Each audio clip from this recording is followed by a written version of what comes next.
Hello. This is my first live stream. Welcome to Confessions of an Avoidant live stream. This is my first time also using this dashboard, so I'm not sure how to use it. So if you're here, then let me know in the chat and welcome. So yeah, I thought with this first live stream, with these live streams in general, what I want to do is I want to pull a couple of comments that interest me from comments that I see in my videos and just use a live stream to talk about them.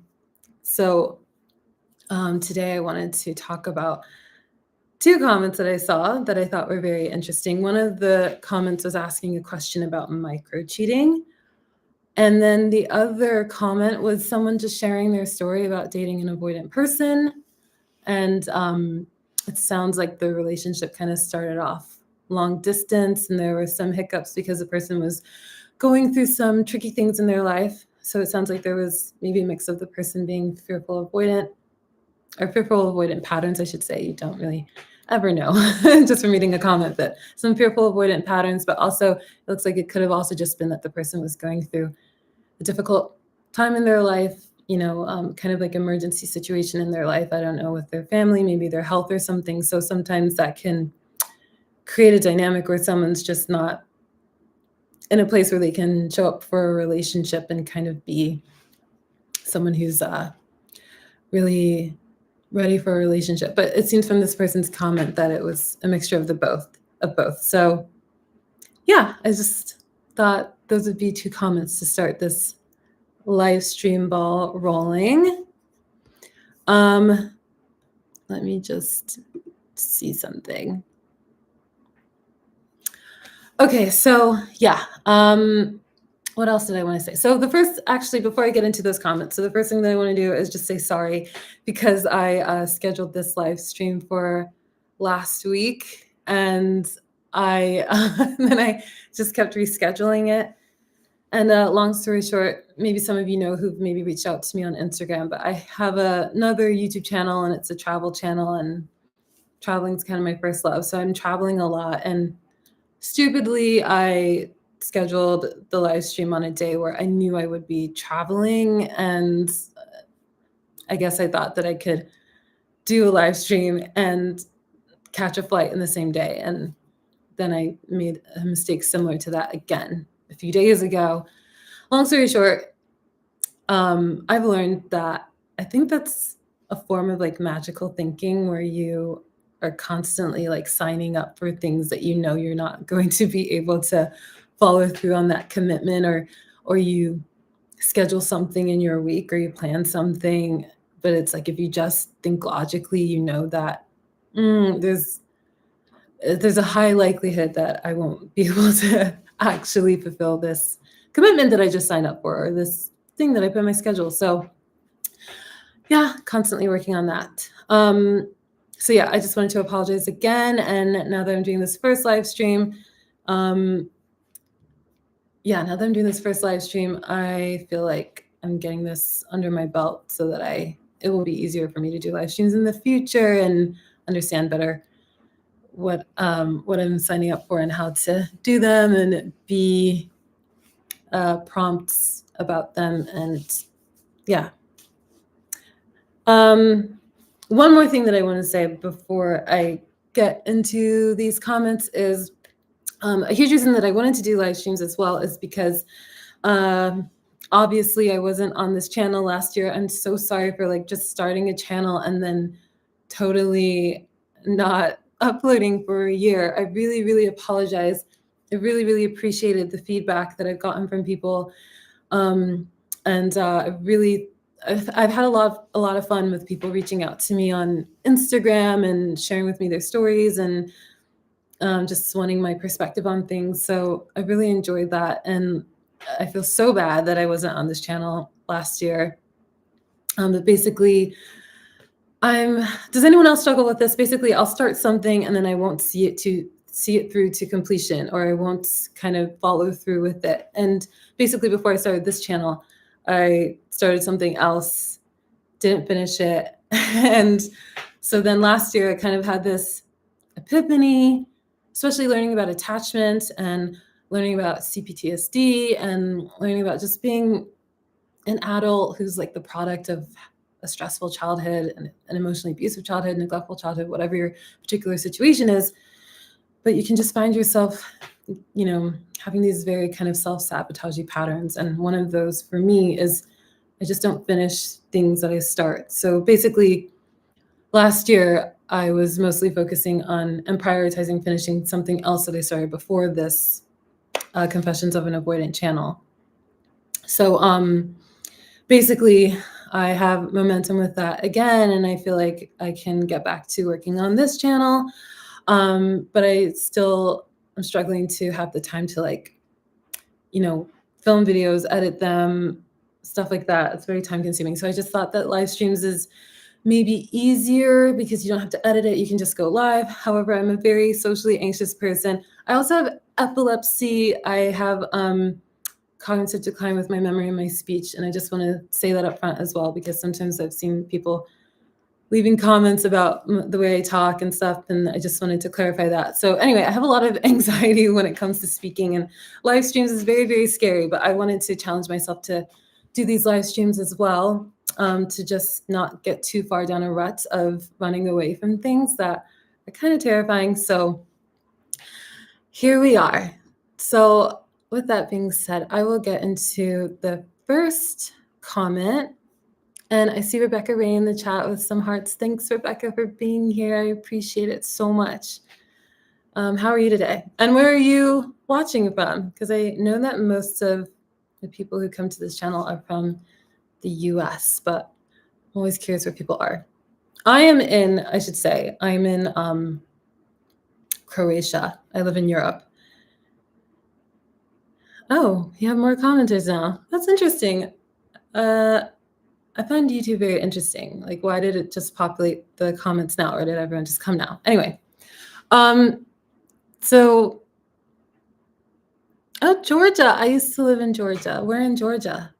I used to live in Roswell when I was, I don't know, like preschool or something. My parents moved around a lot when I was young. KW, you're from Berlin, Germany. We're both in Europe. Woo-hoo-hoo. Hopefully, me and my friends are trying to go to the UEFA Euros in Germany this year, so I'm dying to go to Berlin. Matthew, you asked a question. Is being busy a thing an avoidant often does to distract from emotions?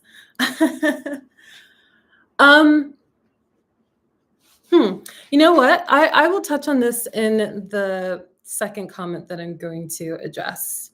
So maybe remind me when we get to that.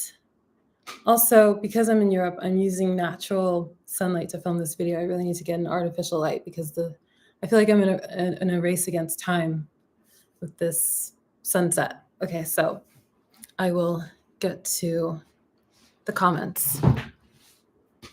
And Rebecca, if you know your MBTI, I'm not sure what. Oh, is that the Myers-Briggs thing? Is that what it is? Let me know, because I think I might know, but I'm not sure.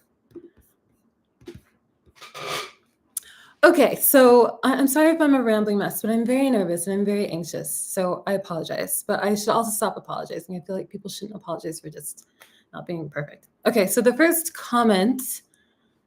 So this is from Zoltz 5632, and they wrote, "I can't find your IG. Please send." And then they went on to write, "Do all avoidants microcheat because they seek distance and freedom in relationship? Trust was hard for me because she could sleep with strangers, yet was unavailable to me the longer the relationship went on. Can you be with one person and be happy?" Okay, so this comment was really interesting to me. So the first thing about the Instagram, I have my Instagram listed in all of my videos. I'll list it in the description. However, I do want to, I feel like Instagram is, what am I trying to say? I feel like it's just kind of maybe not the best platform for kind of giving my perspective on some of the stories and messages that you guys sent me. So I'm exploring something better than that. So just keep that in mind. But I'll put my Instagram in the description. So to get onto the question about the micro cheating, do all avoidants micro cheat because they seek distance and freedom in a relationship?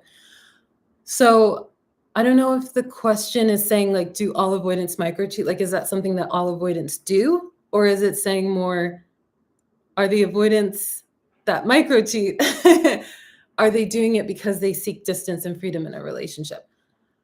So I'm going to have the faith that it's the latter. And it's just asking if it's that the ones who do that, is it because they seek distance and freedom in a relationship?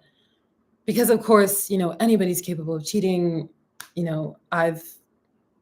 I've been cheated on by people who are definitely not avoidant people. So I definitely know that micro cheating, I think, is just a thing that anyone who finds himself in a situation where cheating feels like a release for them can do that. But in terms of an avoidant person, I don't want to speak on behalf of all avoidant people. But I do think that, you know what, actually, I don't want to speak on behalf of all avoidant people at all when it comes to cheating. I think cheating is a very particular thing. And I think a lot of times when people are cheating, it's because they've met someone else. This is my personal opinion. They met someone else and they are in a relationship. And I do think sometimes it can be hard to leave a relationship and just like put all of your eggs into another basket. And I think that's why cheating happens a lot. I think there's a lot of judgment around cheating in society and a lot of judgment around people who cheat. But I mean, this might sound controversial to say, but I know so many good people of all attachment styles, of all faiths, of all non-faiths, of every single walk of life that has cheated. So when it comes to cheating, I personally feel like sometimes people can overthink why someone's doing it. And so I just feel like I don't think it's a particularly avoidant thing to even seek distance and freedom in a relationship. I could be wrong, but I just personally feel like anyone who's cheating is probably just not completely fulfilled in their relationship. I think that's one of the reasons why people cheat. I'd love to make a video about cheating. I'm just kind of scared. But I think another reason that people cheat, and maybe this has more to do with, and it may not be such a attachment thing. It could just be like a self-esteem thing. I think people who are like chronic cheaters, and it might sound like the person that you are dating, Zoltz, your ex. I actually don't know how serious this relationship was, if it was like a commitment relationship or what. But it may be the situation that this person that you were dating might have been a chronic cheater because they had low self-worth, low self-value, low self-esteem. And so maybe for them, it wasn't about seeking distance and freedom. It could have just been more about cheating as a coping mechanism for them to feel special, to feel attractive, to feel wanted. And it's almost like a drug. Like people who are chronic cheaters, cheating can be like a drug. It can be like a fix, like a high for them. And a lot of times it doesn't even have anything to do with the relationship that they're in. So sometimes cheating can be a thing where someone they're not happy with their relationship. But for people who are like chronic cheaters, and it sounds like this might be the case, for chronic cheaters, it's more of an internal unhappiness in themselves. Of course, it's happening at like a very subconscious, undetectable level that they don't even realize is happening. And so cheating for them is just like there's a high that you get from meeting new people or having new people pay attention to you, having new people find you attractive, interesting, worthy of talking to, wanting to get to know you. Like, I think everyone enjoys the feeling of meeting someone new and the high of someone thinking you're interested, thinking you're interesting enough to want to get to know. So it sounds like maybe it's just a situation where, if this person was a chronic cheater, they could just have that kind of addiction to like the newness of meeting someone, of someone finding them worthy of attention. And the other thing that I want to say about avoidant attachment and cheating. Sorry, let me collect my thoughts. This is my first live stream, so I'm kind of flustered. I apologize. Let me just collect my thoughts. What do I want to say?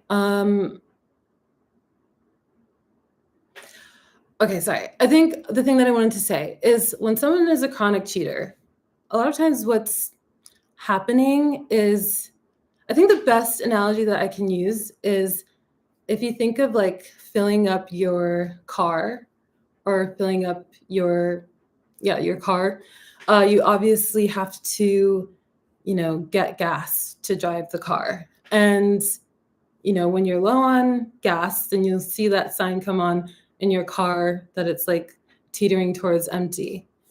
And so in order to continue driving the car and for the car to run nicely and to get to where you need to go, you need to get gas to keep filling up the gas tank so that it keeps running. And so I feel like for people who are chronic cheaters, even if they're in a relationship and they have someone who loves them and there's someone at home that is waiting for them and cares about them, that doesn't like immediately take away from the fact that they're kind of running on this like empty fuel of feeling special, feeling desirable, feeling attractive, feeling cool, feeling like people think that they're interesting, all those things that you feel a lack of when you have low self-esteem, low self-worth, low self-value. And I think for people who are in relationships with chronic cheaters, in their mind, they think, oh, they're in a relationship, so why would they cheat on me? They're fulfilled by the relationship, right? There's no reason to cheat. But the best way to look at it, I think, is to think, this is someone who has probably gone, decades of their life feeling like struggling with low self-esteem, low self-worth, low self-value.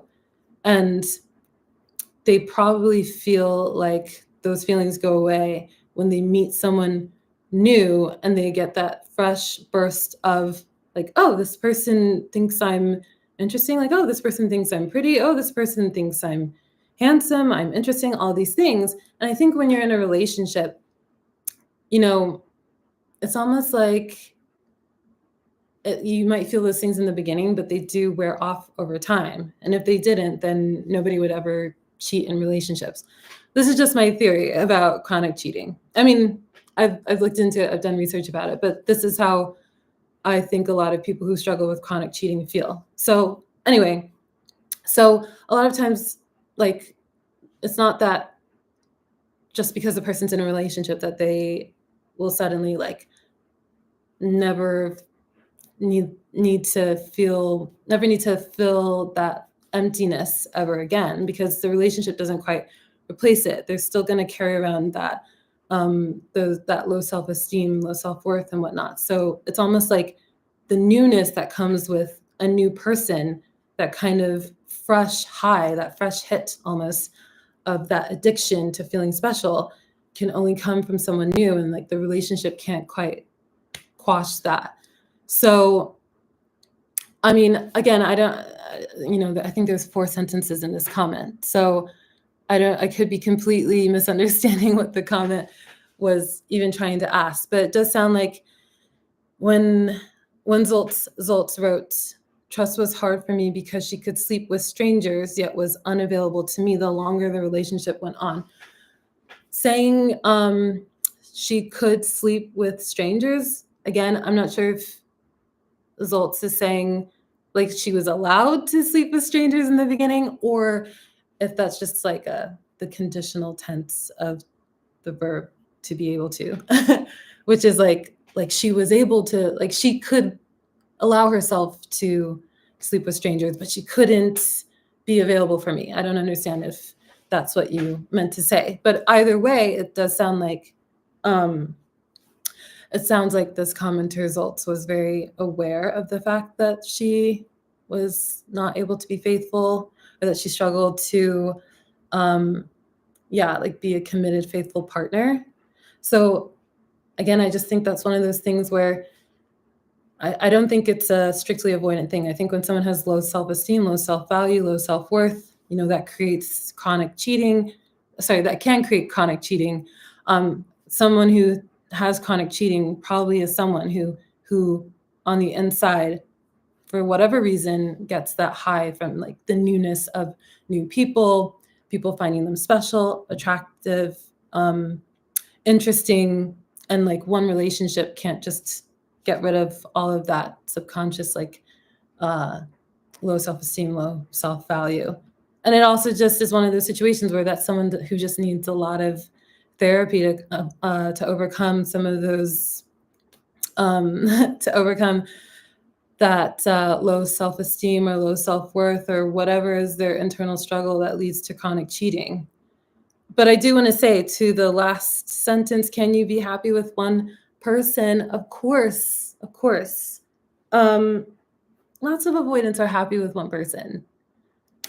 Obviously, a lot of people are coming on the internet and researching avoidance because they're probably not in a great place with whoever they're dating, if they're actually avoidant or not. So sometimes I feel like it's almost like there's an overflow of negative anecdotes about dating an avoidant. So maybe saying, can you be happy with one person, is coming from a place of having seen only like negative stories about avoidance on the internet, but that there's plenty of people who are avoidant and are happy in relationships. There are plenty of people who have long-term relationships with avoidant people.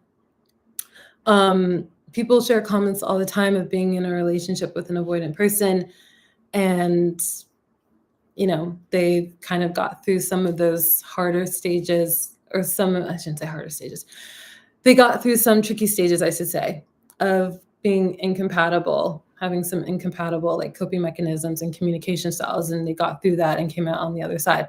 And of course, avoidance is on a spectrum. So not every avoidant is going to be like the most extreme version of avoidance that you're probably learning about or seeing online. And then another thing that I see is people will recount their situations with an avoidant, but the patterns that they're sharing in their situation sound more like a situation of love bombing or a casual sexual dynamic. And they're kind of misdiagnosing that as being with an avoidant person. I see people share a lot of stories. It's quite obvious to me that they're dating someone who's clearly secretly married or has a girlfriend, and the person writing the comment isn't recognizing the patterns that they're the other woman. Like I see that a lot. So again, I think a lot of this negative perception about avoidance that would lead one to say, can an avoidant person be happy with one person, is because there's so many of these like misconstrued misunderstandings about what avoidance actually is. So of course, avoidance can be happy with one person, absolutely. But I do think that if you're dating someone who is a chronic cheater, if you know that they're cheating, if you know that they're incapable of being faithful, I personally feel like there's nothing you can do about that. And the best thing to do in that kind of situation is to walk away and, oh my God, I have a visitor. Can you guys hold on for 1 second? I told this person that I was doing a live stream right now. Just sorry.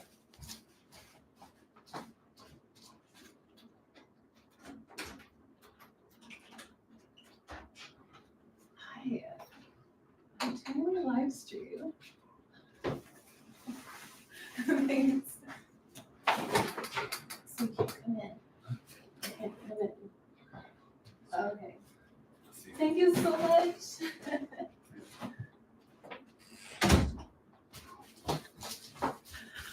Okay, sorry about that. um, all right, so as I was answering that question, so I'm really nervous. Hopefully I'll get better with these as I go along. So let me just look at these comments in the chat. So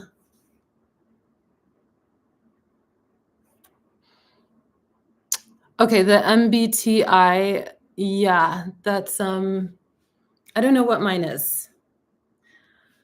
I feel like I knew at a time and I forgot what it was. I think what it is, I remember it's called the Diplomat, maybe. I think that's like the actual name of mine, but I don't remember like the I don't remember all the letters of them. But I think whatever mine was, maybe it was like diplomat or advocate, but I don't remember. Okay. So then Matthew, hello again. You wrote microcheating is different than physical cheating. Like there is something cheating, talking to different people to avoid emotional intimacy with someone you love. True, true. Yeah. Um, I I personally believe that a lot of the people who are micro cheating are maybe actually cheating. That's how I feel. But yeah, I don't yeah, that's true. I was mostly talking about cheating. Um, I don't know. I maybe I'm old school because I'm in my late 30s, but I feel like there's so many terms where people like filter like everything of the human experience down to death. And I feel like micro cheating might be like one of those terms, but it sounds like from the story that the person shared, it almost sounded like she was actually cheating, and I think maybe that's why I was talking more about regular cheating more, just because he made it out to sound like she constantly had numerous other men in her life. So I think that's why I kind of went in that direction. But technically, yeah, you're right. But I do think she was I think she was actually cheating based on his story. But I don't know. And then okay, so Rebecca, you said that sounds like sabotaging, keeping the person you are closest to at a distance while letting strangers access you easily. Um, I mean, it is sabotaging. I do think anyone who's sabotaging, and there's a whole range of sabotaging behaviors, you know? So sabotaging can be having, you know, alcohol addiction. Sabotaging can be, you know, picking fights when there's no reason to have a fight. Sabotaging can be cheating. Sabotaging can be, I don't know, constantly choosing your toxic mom's opinion over your partner and not seeing how much it bothers your partner. I just feel like there's a whole range of sabotaging. And I feel like society places like the most like shame and guilt on cheating. I do think when someone is a chronic cheater, I do think that they have a lot of internal conflict. And from what I've researched and just my past experience of dealing with chronic cheaters, I just know that they're often not in a good place internally. They're often from a background where they don't have a lot of sense of self-worth, self-value. And then obviously cheating is a very, uh, it involves bringing another person to the relationship. So I think that's why it feels to a lot of people who've been cheated on, why it's more unforgivable than other ways of sabotaging a relationship. But I do think at the end of the day, just like all forms of sabotage, it is at its essence someone who is just dealing with a lot of internal bad coping mechanisms, and they really need to kind of get to the bottom of why they're doing that thing, and stop doing it. But obviously, yeah, there's higher consequences for cheating compared to some other sabotaging traits, coping mechanisms. I don't know, sabotaging behaviors. And then Matthew said again, right, my is a situation, was afraid of intimacy big time, but liked surface attention from guys. Okay, I mean, yeah, I mean, that definitely sounds like someone who could have avoidant patterns. Because yeah, there's definitely avoidant people who, you know, having something that's really meaningful and actually taking the time to pursue real love and strong relationships and really be vulnerable with other people, that feels like this overwhelming, like hard, like shaky bridge to walk across, and there's like dangerous water below. Whereas like if you just go out and you flirt with people and you get attention from people, there's not as much work that goes into that. There's not as much, it's like you don't have to collaborate with someone to get superficial attention. You don't have to like text them throughout the day and get back to them on time and make plans for them and move your schedule around to include them in your life. And you don't really have to think about their emotions. You don't have to think about your emotions either. So when things are just superficial, and I actually hold my hands up. I think I'm in this place in my life right now. Like I was in a relationship in 2019, and I feel like it just took so much out of me. And I think it's like, is it 5 years since 2019? I can't do the math. I think it is. It's been 5 years, and I still don't feel like ready to put myself out there to be in another relationship. But I'm very happy to like just meet new people and flirt. And I will say the difference between me and the person in this story is I'm not in a relationship. I'm not dating someone seriously. And then also like talking to people in a flirtatious manner. I'm just in a point in my life right now where I'm just like, I don't have the emotional bandwidth right now to like put myself out there again. So I'm very happy to just meet people when I go out and meet people through friends. And because I live abroad, I like going to meetups and just, you know, meeting people that way. But yeah, I can totally relate to that, where it's like things that are kind of surface level. It's less stressful. It's less intimidating. It's less time consuming. You can kind of pick it up and put it down, whereas a relationship, and also even just dating, not even being in a relationship, but it's like there's a lot of, you have to deal with the anticipation of going on a date and talking to someone and hoping that when you go on the date that it works out, and then dealing with the aftermath of the date, hoping that they'll reach out to you, hoping that they liked you as much as you liked them. There's just so much stress that happens when you're in a when you're dating. And I totally understand someone that's just like, I can't do that right now. I just need everything to be surface level. I'm very much in that place in my life right now.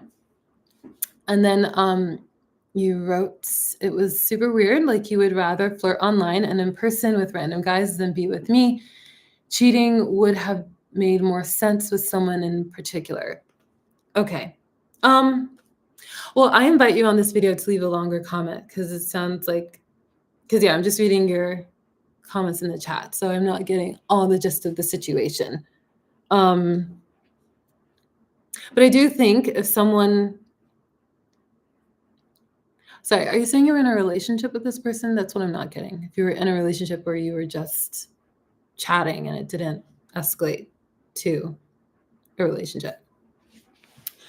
Let me know in the like, you can write a longer comment, and then maybe I can talk about that in the next live stream. Hopefully I'll be less nervous and trying to calm down.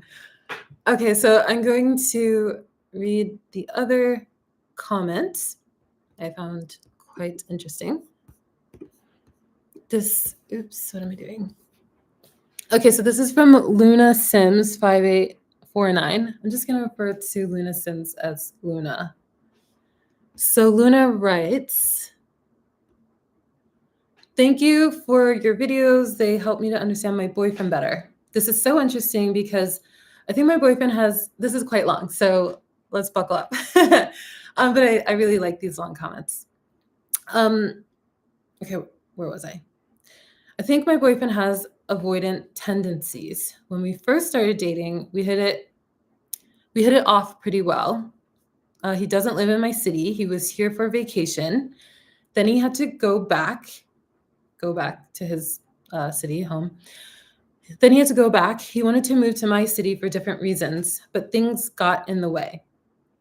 When he was away, we still texted, but it was not that much. And I got anxious. Okay, so this started out kind of long distance. From the outside, it might have looked like he was just not that interested and I was doing too much, but I had the strong feeling he liked me. I put in more energy, that's for sure. But we met again and it was wonderful. Then fast forward, we saw each other for a couple months, but from time to time, he would withdraw a little and come back strong without real explanation. Okay. And this is interesting because I feel like in long distance relationships, they can be tricky. I always say that long distance relationships are like the wild, wild west of relationships because the normal, typical, easily forcible boundaries that you have in a real physical world relationship are easier to kind of enforce and keep track of. Whereas in long distance, it's like you're in two different cities, you're lonely because you have a relationship, or you have a situationship or a talking relationship, whatever, then you can't be with that person. So then you can be vulnerable from that, and then you can meet people in your physical world in the city you actually live in, and then there's no way for either of you to kind of keep tabs on what's really going on. So they're just really, really tricky. But I'll keep reading this comment because this is an interesting story that really evolved.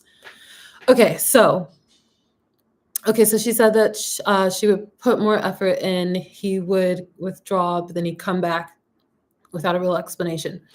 So then she said that we both told each other we liked each other a few times and both also agreed to not dating others. Okay, that's good. That's when the long distance relationship, in my opinion, turns into a real relationship, when there's that shared kind of boundary, no dating other people. Then a major event happened in his life and he would withdraw completely, told me he doesn't like me or anyone, anything, doesn't like me or anyone. Okay, he doesn't like me or anyone or anything and doesn't even like himself. I know he was also struggling with depression, and I knew he had major childhood trauma with abuse, and that's really sad. With abuse and the closest people not believing him and no help at all. That's really sad, really sad. The closest people not believing him and no help at all. He's also not from my country and he only has a few friends, and he told me he can't keep friendships for long. Okay, yeah. Let me just keep reading. Let me read the whole thing through. So he withdrew and blocked and ghosted me completely for 1.5 months. After that, he suddenly texted me, explaining me everything, asking me to meet up. Because I know his cousin, which is one of his closest friends, and talked to him, he told me he was in really bad shape that month and didn't talk to people, didn't use social media, etc. Just bolding the parts that I really want to come back to. Okay, so he asked to meet up and I said yes, because I just wanted to know what was going on and I love him still. He told me what happened.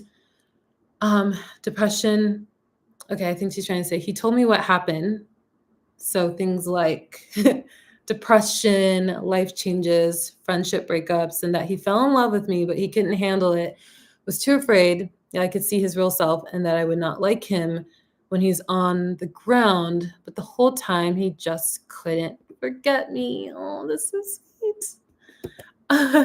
He didn't ask for forgiveness or anything. He just wanted to explain and apologize for the pain he put me through. So we started talking again, and it was almost certain that we wanted to be together for real this time. We didn't want to lose each other again. He asked me to be his girlfriend, even though it is an LDR right now. What's LDR? That's like a Gen Xer term, and I'm an old millennial. Oh, long distance relationship. Right. Okay. He asked me to be his girlfriend even though it is an LDR, long distance relationship. But I feel like it is good for us because we both get out. Okay, because we both get time for ourselves. When we when we might when we meet, I see him opening up quite a bit. After that, he needs a period of time to recharge. He has his coping mechanisms and I have mine. Very nice. They're growing together. Love it. And I have mine from time to time, especially when he's sick physically or depressed, he pulls away, but only so that I can still reach him. He tells me when he needs space and I can give it to him, even though it's hard for me. I imagine. It's very hard when someone is very different from us. So the fact that they're making it work is really impressive, especially with him having like serious depression issues from abuse from his childhood. Anyway, so she continues, but he tells me he appreciates me and he shows me he appreciates me. That helps. Very nice. He will always apologize, and I see him making adjustments to meet me in the middle. Love this part of the story because everyone always writes things like avoidants don't apologize. No, we do. He's actually willing to change, and I can feel that I'm anxious/secure. And for me, he is my master of patience, but he comes out of his shell every time and he doesn't withdraw completely. He still makes sure to text me every day. Okay. Also, at this point, is this relationship still long distance? I don't know if I read past if that was answered or not. But anyway, I see improvements and it helps when I stay calm and we both learn from each other. Me to stay calm and patient, and that not everything he does is because of me, and that it doesn't mean he doesn't like me anymore when he pulls away. And for him to see I'm a trustworthy person where he can open up and learn that he doesn't learn that he deserves of love, deserves love. I think that's what she's saying. He can open up and learn that he deserves love and see that people react differently to different situations and that it's okay to show emotions. Absolutely. The non-avoidant person and the avoidant person both need to come together and understand that about the other person and about people in general, that people cope with situations differently. Doesn't make anybody the villain or a villain. We've been through a lot, but for me, that makes us even stronger. And I see that he trusts me more and more and sees me as an important person he can rely on. And that's the end. And I really loved this comment so much. It's obviously a roller coaster, but I think it's just a really good example of one when it shows escalation of a relationship, and in particular, escalation of a long distance situation from something that starts out long distance and turns into an actual relationship.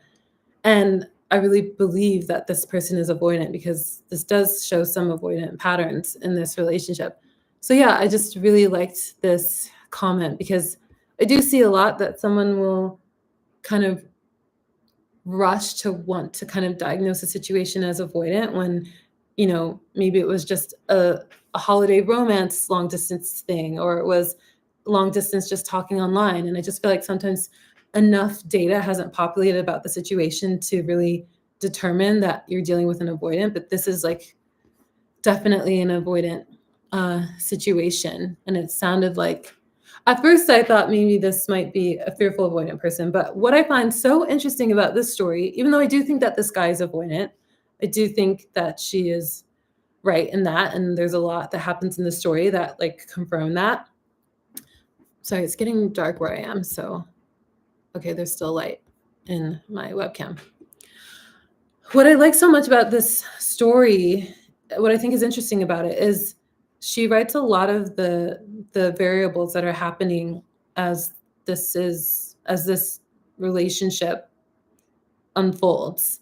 Like before it's even a relationship, there's a lot of that she includes about the dynamics, which is why I wanted to read this comment because I think a lot of people will leave comments, but I can't like really understand what all is happening beyond the person writing the comments, like their reaction and their feelings.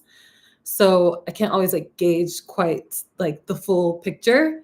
So I like that she, talks about, yeah, it's a long distance thing. It's a long distance thing, but like he was going through this major depression situation. And I think regardless of someone's attachment style, if you meet someone and they're depressed, and let me know in the chat if you've experienced this, but like it can be really, really hard to date a depressed person. And I personally feel like sometimes there are some situations that like trump attachment style. Like depression, in my opinion, like sometimes that doesn't even matter what the attachment style is. If someone's depressed, like, and I know what it's like to be depressed, like it can just be hard to just show up for yourself in life, yet alone another person. And that's why this comment was really fascinating to me. The fact that like he was able to kind of work on himself for this relationship. So anyway, that really fascinated me about this story. And then also, it's really fascinating that they met on vacation because I'll see a lot where someone is talking to someone long distance and there's nothing's like really moving.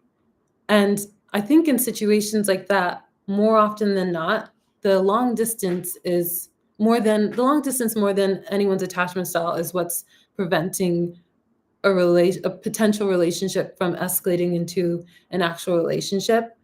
And I think sometimes like people maybe don't kind of recognize those like basic things of sometimes there's just not enough attraction, or sometimes the distance from a long distance situation is just not the best environment to kind of really grow a connection with someone. So it's really interesting to me that this connection still grew despite the distance. Sorry, despite the distance. And I feel like that's what happens when two people come together and they just really, really, really, really like each other. Like the distance can't stop it. The depression can't stop it. The attachment styles can't stop it. So yeah, so she wrote about how there was a major event that happened in his life, and he would withdraw completely. Told so she wrote she told sorry he told me he doesn't like me or anyone or anything. So that's really sad. And again, I mean, avoidant people, we can withdraw. I think a lot of times we might not even be great at communicating why we're withdrawing. But it does sound like, again, with this guy, he was abused as a child. He told the people closest to him, they didn't believe him, they didn't support him, which is atrocious. So it sounds like he was just, often as we do when we're older, although I don't know how old these people are, but when you're an adult, you're kind of coming to terms with things that happened to you when you were younger. And it's really affecting your ability to connect to people. And you can find yourself being depressed like this guy was. So it sounds like him going through this very tough major event, which I don't know what it was. I don't know.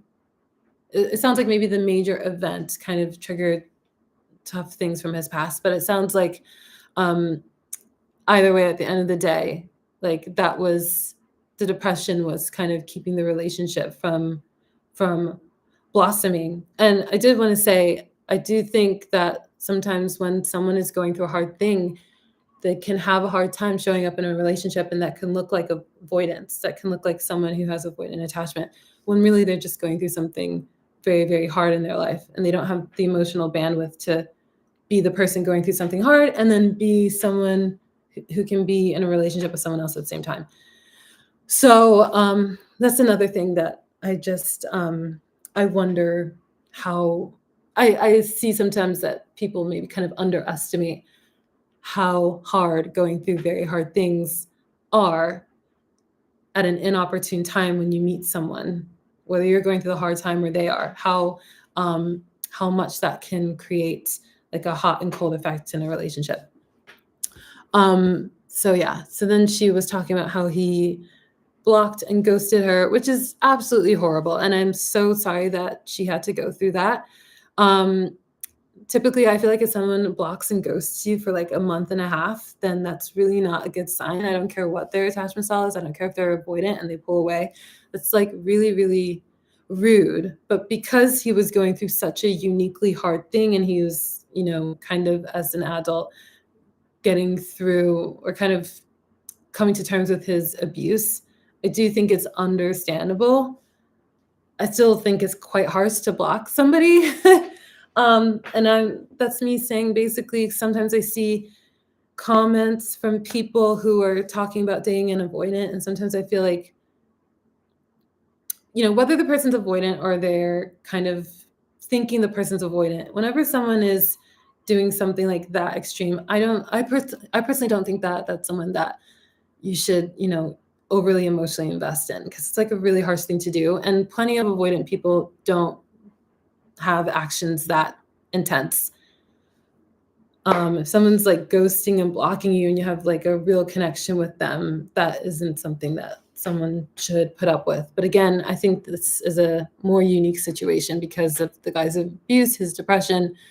So it's nice that they were able to kind of put things back together after that. But that's a really, really that's a really, really harsh thing to do to somebody, to ghost and block them. But again, I'm just going by the story, which is like he was abused and had depression. And so I understand her giving him another chance after that. I guess long story short, what I'm trying to say is um, I don't think any of you in the comments who watch this video should ever use anyone's attachment style as an excuse to let them like do things as extreme as like ghost and block you for a month. But this is a more unique situation, I guess. So anyway, he asked to meet up, she said, and then they kind of discussed things and he explained everything, which is really, really nice. So I can tell that they really liked each other. I can tell that he really liked her and he was just going through this really hard thing and that kind of disrupted his ability to, you know, show up for someone in his life. You meet someone on vacation. On vacation, you're probably not thinking you're going to meet your next girlfriend. So it was really, really kind of inconvenient timing for him, it sounds like, with everything that he was going through, more than anything else. And I like that she wrote that he didn't ask for forgiveness. He just wanted to like explain things and help her understand why he did what he did. Still don't think it's great what he did. And I just want to say again, I don't want people to think that this is a thing that all avoidants do, that we ghost and block people for a month and a half. Again, I think he was going through something uniquely difficult. So yeah. Okay, so they get back together, and what I love so much about this is that they both came together because they're in an actual relationship. It's not like one person's limerently obsessed with the other person. It's not like a casual situationship. It's not like a holiday romance. This is how you know you're in an actual relationship. When two people come together, you collaborate together, you both learn, okay, I can be a bit too pushy. I can text a bajillion times. I need to maybe pull back on doing that. He understands, like, I pull away too much. When you maybe text more than I'm used to, I pull away way too much. I completely cut off and I need to stop doing that. It's like a real relationship is when it escalates and both people are coming together, both people are collaborating, both people are compromising, and both people are understanding that what the other person's asking of them is nothing crazy and they can modify their behaviors, and the other person vice versa can do it too. And that's what I love so much about the story. And I feel like they had like really tough odds compared to compared to a lot of things. I mean, childhood abuse is just horrible. So besides the fact that he blocked her for a month and a half, and yeah, other than that, I think he sounds like a mature person.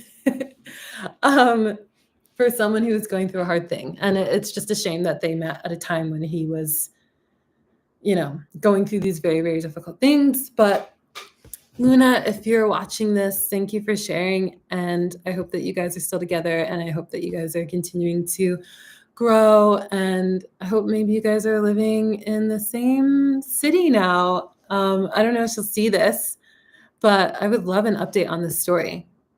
So yeah, it's getting so dark now. The sun is gone and it's the sunset where I am now. So I'm going to end the stream, but I am going to respond to more of these comments in the chat. And I just want to thank you guys for being here. Again, this is my first time doing this. I feel so nervous. I still feel so nervous. So thanks for just being patient with me, and thanks for writing in the chat. And I'm sorry that I didn't respond to some of these comments in the chat sooner. I need to get used to the pacing of doing a live stream. But I just really, really appreciate you guys for like being so supportive and just making me feel like I'm not a loser. Okay. So let's see what I missed. Okay, so Matthew, yeah, I remember asking you what was the dynamic of your relationship. I'd love it if you wrote a longer comment in the comments section of this video, and maybe I could talk about it in the next video or just respond to your comment, because I'm not getting all of the context of this dynamic. But I see that you wrote that it didn't work out. It was pretty painful. So I want to go, oh, okay, sorry. You literally have just written that you don't want to go into a lot of detail. Okay. Totally fair. I get it. And then you say you pretty much nailed it with less effort with surface flirting and the low self-worth and newness feeling. Okay. I'm glad that that was helpful. Again, like, I don't think it's great if someone is actively dating someone and is seeking and is kind of enjoying more kind of superficial flirting. And in my opinion, as much as it's painful for you right now, and I'm so sorry you're going through that, I also think it's a good thing, because it's not fun to be in a relationship where you feel like you're giving something that the other person can't give back to you, or they're not showing up kind of respecting the boundaries of a relationship. I also think, because again, I know what it's like to be like her. When I was younger, I'm in my late 30s now, so I'm a lot more mature than when I was in my 20s. But I learned from a previous relationship that one of the best things was, like, I had a boyfriend and I hold my hands up, I wasn't the greatest girlfriend. And at one point we just like broke up, and I learned to have to live life without him. And that was like a huge wake-up call for me. It's completely changed me. And I really learned from that relationship, like, you might think the grass is greener by having like superficial connections with people, but when you face like the dire consequences of losing someone that you're crazy about, you're like, oh crap, like, I need to grow up fast. So, it might be a really good thing for her, if there's any hope of wanting to get back with her, for her to like learn that life isn't better without you. So Rebecca wrote, the rules for interacting with avoidant that I've learned is to give them space if they do something you don't find appropriate. I would set a hard boundary. If you need space, tell me ghosting isn't appropriate. Give them space. I feel like give them space for sure if they're not, if the version of an avoidant that you're dealing with isn't doing anything that is rude or, blame shifting and, more manipulative things like that. Like, hopefully they're just a regular old avoidant and not some avoidant who also has like tendencies of a cluster B personality disorder. If they're someone who just needs space and they can't match your texting, like your volume of text or your volume of wanting to call on the phone, for sure, give them space. But if their version of space is, being rude about it, like, not talking to you for like weeks at a time, um, not including you in their life when you've been dating and in a relationship for like, I don't know, 4 to 6 months or something, maybe something else is going on with them. In that case, like there's a limit to how patient people should be, in my opinion. I feel like a ghost just flew by the webcam. Am I seeing things? Anyway, so yeah, and ghosting I don't think is great either. If you're in a relationship, I don't care if the person's avoidant, like if they are not if they're like ghosting you like in that story, like that story I understand because that person was going through a very difficult thing. They were reckoning with abuse from their childhood. They met someone at a very inappropriate time. But if you're with someone who like routinely ghosts you for long periods of time, that's not good. So it's in an ideal world, if you're dealing with an avoidant person and they need space, they'll communicate that to you. They'll set that expectation. Or let's say they're not setting the expectation and you communicate to them like, hey, um, it'd be nice if, next time you feel the need to be alone and you don't want to communicate, if you can like give me a heads up. If there's someone who can't do that or someone who likes to kind of put you on edge and leave you feeling like you have no idea what's going on and they can't kind of modify their behaviors, then I wouldn't go so much out of your way to accommodate that person if they're not showing up and trying to accommodate you as well. And Sonic Bliss, you wrote, regarding casual sex, many DAs are more comfortable being physically intimate with someone they're not close to than with someone they are. That's what that other person was referring to. Also, cheating is often the result of unmet needs in a relationship, although someone who chronically cheats obviously has other issues. Yeah, I agree. Well, the second comment, I definitely agree. Chronically cheating, yeah, someone has other issues to be a chronic cheater. Cheating being the result of unmet needs in a relationship, I don't completely agree with that. I do think people can like just go out one night with their friends and be drunk and, hook up with someone. And it's like nothing doesn't mean necessarily there was something wrong with their relationship. I think, again, I think there could be a whole host of reasons why people cheat and types of cheating. And, there's chronic cheating. There's like a drunken hookup. There's someone like, signing up for Tinder while they're in a relationship, but like not actually going on a date. Like there's so many different versions of cheating. So I feel like it's so nuanced, but I mean, both of those things are technically true. And then many DAs are more comfortable being physically intimate with someone they're not close to than someone they are. I personally don't think that's wholly true, but anyway, I feel like attachment is a corner of psychology that's still evolving and understanding it. So, but I personally, I don't. I'll have to look into that. Let's just say that. So, okay, yeah, that's the last of the comments. Again, I appreciate you guys coming to this live stream. I was so freaking nervous, and I appreciate you guys being patient with my nervousness. And yeah, I would like to do another one of these. If you have any suggestions, let me know. If you have any feedback, even though as an avoidant person, I'm terrified of feedback, but I reluctantly would like to know that as well. And I just really appreciate you guys being here. And also, please let me know if there's maybe a better time to do these live streams. I need to get a like a soft box lamp or a ring light so that I can stop using natural daylight because obviously it's so dark now. And hopefully maybe I can do them later. But until then, I will see you guys in the next live stream. Hopefully I can record another video soon, but we will see. But thank you. Bye.